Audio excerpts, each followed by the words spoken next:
Pemirsa, seorang pengendara sepeda motor terlibat adu mulut dengan petugas Satpol PP di kawasan Menteng, Jakarta Pusat. Pengendara motor tidak terima saat akan dikenakan sanksi karena tidak memakai masker dengan benar.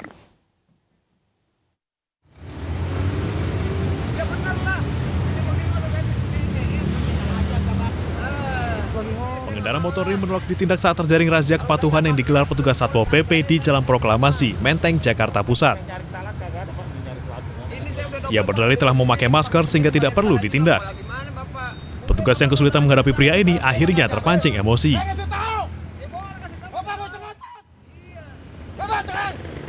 Kalau pengendara kadang-kadang mereka belum memahami terkait dengan Pergub 51 tahun 2020. Bagi pengguna roda 2, roda 4 yang tidak menggunakan masker akan dikenakan sanksi ataupun denda.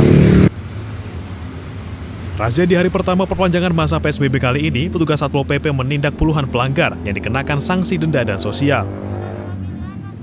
Razia serupa akan terus digelar petugas hingga masyarakat sadar akan pentingnya menerapkan protokol kesehatan dalam mencegah penularan virus corona. Dari Jakarta, Rani Sanjaya, iNews melaporkan. Pemprov DKI Jakarta tengah mengkaji penerapan sanksi pidana bagi pelanggar aturan di masa PSBB transisi. Namun, untuk menekan kerumunan massa, Pemprov meniadakan hari bebas kendaraan bermotor.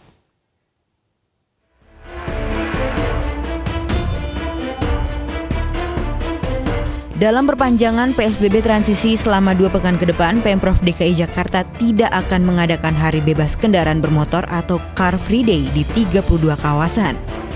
Selain itu, jalur khusus sepeda tidak disediakan pada hari Minggu mendatang. Perlombaan peringatan kemerdekaan Indonesia pada 17 Agustus mendatang juga ditiadakan untuk setiap wilayah menghindari kerumunan massa.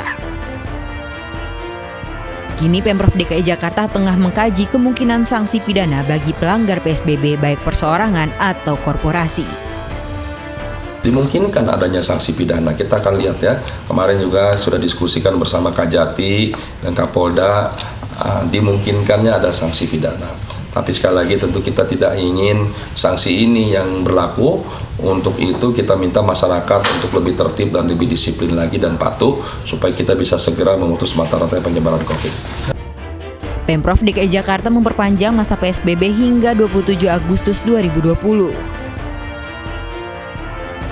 Perpanjangan ini karena konfirmasi COVID-19 di masa PSBB transisi terus meningkat, bahkan tak jarang mencapai angka 800 kasus per harinya. Berbagai upaya dilakukan untuk menekan kasus COVID-19. Salah satunya penerapan kembali sistem ganjil genap ibu kota yang dinilai efektif mengurangi mobilitas warga.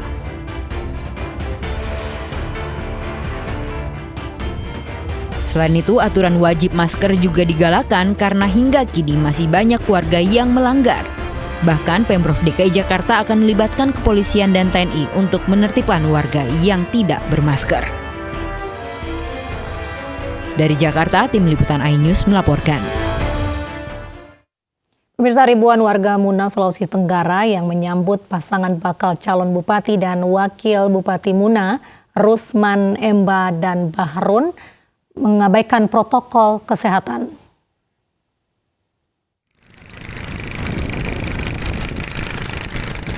Ratusan perahu nelayan menyambut kedatangan bakal calon pasangan bupati dan wakil bupati Muna, Rusman Emba dan Bahrun. Mereka beriringan mengawal kapal menuju dermaga Pelabuhan Nusantara Muna, Sulawesi Tenggara.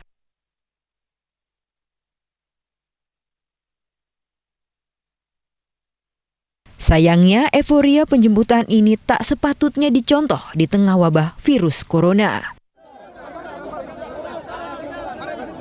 Banyak warga tidak menggunakan masker dan saling berdesakan yang berpotensi terjadinya penyebaran COVID-19.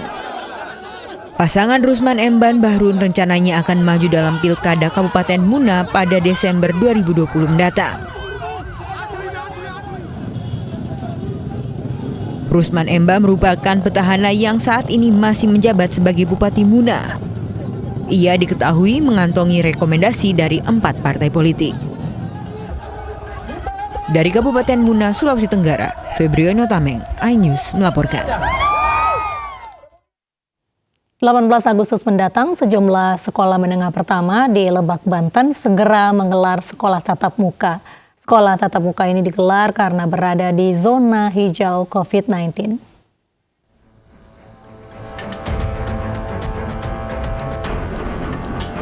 Dinas Pendidikan Kabupaten Lebak terus lakukan persiapan jelang dilakukannya proses belajar tatap muka yang akan digelar pada 18 Agustus mendatang. Seperti di SMP Negeri 1 Atap Cigemblong yang berlokasi di Desa Cikate, Kecamatan Cigemblong, Lebak, Banten. Persiapan dilakukan mulai dari jaga jarak, cek suhu tubuh, menyediakan tempat cuci tangan hingga penyemprotan disinfektan di ruang kelas. Pertama jaga jarak ya, minimal antar tempat duduk itu 1,5 meter.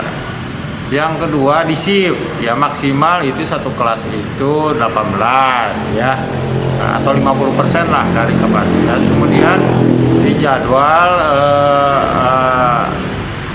masuk dan keluarnya sehingga tidak ada kekhawatiran untuk anak-anak berkerumun. Shift itu berapa jam sekali atau gimana sih?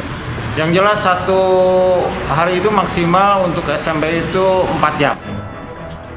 Total ada 6 sekolah menengah pertama yang akan segera menggelar sekolah tatap muka. Ke-6 sekolah tersebut berada di zona hijau, sehingga bisa melaksanakan belajar tatap muka dengan mengikuti protokol kesehatan dan berkoordinasi dengan petugas gugus tugas penanganan COVID-19. Dari Lebak, Banten, Iskandar Nasution, iNews melaporkan.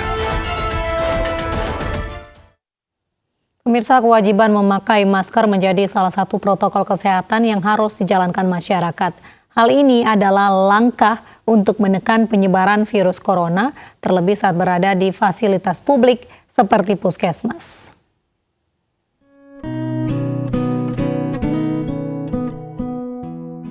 Mempersiapkan diri untuk menjalani masa adaptasi kebiasaan baru di tengah pandemi, perlu kesadaran untuk selalu waspada dan tetap menjalankan protokol kesehatan. Tidak terkecuali di Kota Bogor, di mana masyarakat diwajibkan untuk selalu memakai masker, mencuci tangan dan jaga jarak, terutama pada saat berada di fasilitas publik. Mendukung pemerintah dan membantu masyarakat menerapkan protokol kesehatan ini, MNC Peduli berbagi masker kain kepada pengunjung dan masyarakat di Puskesmas Semplak dan Sindang Barang, Kota Bogor. Terima kasih kepada MNC Peduli yang telah memberikan masker kepada kami. Manfaat masker sangat membantu untuk warga-warga yang ada di sini dan pasien yang ada di sini. Harapannya tentu agar kita bisa membantu mendistribusikan masker kain kepada masyarakat yang sehat, agar kita bisa meminimalisir kurva ya, supaya kita juga tidak menyebabkan penyebaran COVID-19 ini. Karena dengan memakai masker kita sama-sama menjaga satu sama lain supaya tidak ada droplets yang bisa terpapar ke orang lain. Selain berbagi masker, MNC Peduli bersama PT Produser Pangan Asia juga berbagi nasi kotak untuk mendukung dan mengapresiasi tugas tenaga kesehatan di Puskesmas Semplak dan Sindang Barang ini. Kami merasa sangat berterima kasih sekali karena di atas perjuangan kami tidak berjalan sendiri, tapi banyak hal yang mendukung kami juga, terutama dari MNC Group ini sendiri. Kami banyak mengucapkan terima kasih kepada MNC Peduli karena sudah memberikan kepada kami masker dan juga nasi kotaknya, nasi boxnya. Bersama MNC Peduli, mari kita berupaya menekan angka penularan COVID-19 dengan menerapkan protokol kesehatan yang ketat dan selalu berbagi dengan sesama. Tim Liputan iNews melaporkan. Pemirsa, mari kita dukung para pejuang kemanusiaan dengan peduli melawan penyebaran virus corona. Bantuan bisa disalurkan melalui rekening yang tertera di layar televisi Anda. Ibu sedang susah merintih dan berdoa. Sejumlah informasi pilihan iNews Malam akan kami hadirkan usai jeda berikut.